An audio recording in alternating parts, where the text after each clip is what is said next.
Hey everybody, welcome to Beantown Coins. Joe Palmieri here. Day number 47 of the 100 best questions that collectors ask. How common are counterfeit coins in today's market? I mean, they're fairly common. You know, if you're buying a really difficult coin, you're going to find a lot of counterfeits out there. Another good example is a Puerto Rican peso. Puerto Rican pesos have a super low mintage. They were only made for 1 year. It's a country that's got a lot of collector base. It's really popular. So that coin warrants being counterfeited. It would be worthwhile to put the time and energy and money for a nefarious person to then get a coin that's worth, $1,000 if it looks nice, or even a few $100s even if it looks cruddy. So there's just a lot of worthwhileness there. And when you search, like if you go on eBay and search for Puerto Rican pesos, more of the results that come up are fakes than are real.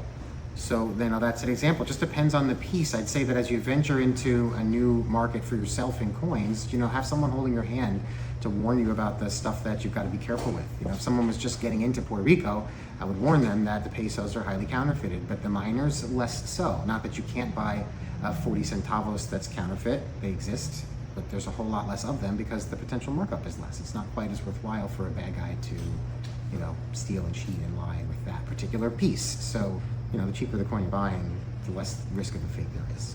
But in general, you should just get some help. Don't buy coins without help. Grading services exist so that people can be sure they're not buying fakes.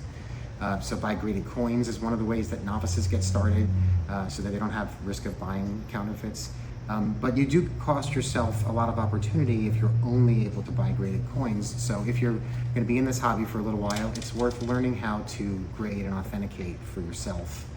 And not just trust someone else over time, but you got to find someone to teach you how to do it too, and a good shop will give you some pointers. I also recommend the ANA seminars because they offer courses yearly that anybody who's a member of the ANA can register and pay to do, and they'll teach you all kinds of different things. It runs for about 2 weeks in the summertime every year, but you can't do too many courses because they sort of run concurrently, like at the same time. So you'll have to choose, and a lot of people go back year in and year out in part of their education because this year they can only do these 2 or 3 courses, and then they were at the same time as 2 other things they want to do, so they go back next year for those or for something new that's being offered.